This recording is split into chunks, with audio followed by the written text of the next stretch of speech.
VLSA training ఇన్స్టిట్యూట్ని select చేసుకునేటప్పుడు ఈ 3 points మైండ్లో పెట్టుకుని సెలెక్ట్ చేసుకో, లేకపోతే రాంగ్ డెసిషన్ తీసుకునే ఛాన్స్ ఎక్కువ ఉన్నాయి. ఫస్ట్ది మనీ, సెకండ్ది క్వాలిటీ ఆఫ్ ట్రైనింగ్, థర్డ్ది ప్లేస్మెంట్ మ్యాటర్కి వస్తే to be frank a institute కూడా నీకు ట్రైనింగ్ అవ్వగానే ఇమీడియట్గా ప్లేస్మెంట్ అయితే చూపించలేదు, ఇదైతే నిజం. అండ్ ఇంకా మనీ, క్వాలిటీ ఆఫ్ ట్రైనింగ్ మ్యాటర్కి వస్తే నీకున్న బడ్జెట్లో మంచి ట్రైనింగ్ ఇన్స్టిట్యూట్ని సెలెక్ట్ చేసుకో. సమ్టైమ్స్ రెండిట్లో ఏదో ఒక దానికి కాంప్రమైజ్ అవ్వాల్సి వస్తుంది. అలా కాంప్రమైజ్ అవ్వాల్సి వస్తే మనీ దగ్గర కాంప్రమైజ్ అవ్వు.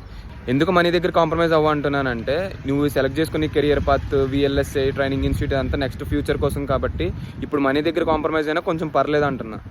ఈ 3 పాయింట్సే కాకుండా ఇంకొక ఇంపార్టెంట్ పాయింట్ ఏంటంటే, నువ్వైనా ట్రైనింగ్ ఇన్స్టిట్యూట్ గురించి రీసెర్చ్ చేసేటప్పుడు ఆ వెబ్సైట్లోకి వెళ్ళి వాళ్ళు దేని మీద ట్రైనింగ్ ఇస్తున్నారు అంటే, నువ్వు సెలెక్ట్ చేసుకున్న డొమైన్ తగ్గట్టు సిలబస్ ఏం మెన్షన్ చేశారు, అలా ఒక 2-3 ఇన్స్టిట్యూట్స్ సిలబస్ కంపేర్ చేసుకొని ఆ సిలబస్ అనేది రియాలిటీకి దగ్గరలో ఉందో లేదో మ్యాచ్ చేసుకో.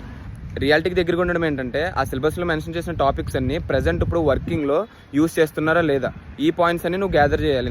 అలా వెబ్సైట్స్ నుంచి కంప్లీట్ ఇన్ఫర్మేషన్ గ్యాదర్ చేసిన తర్వాత ప్రీవియస్గా ట్రైనింగ్ ఇన్స్టిట్యూట్స్లో ఎవరైనా ట్రైనింగ్ తీసుకున్న వాళ్ళని కమ్యూనికేట్ అయ్యి ట్రైనింగ్ ఎట్లా ఉంటుంది, ఫీజు ఏంటి, ఇవన్నీ ఇన్ఫర్మేషన్ గ్యాదర్ చేసుకో.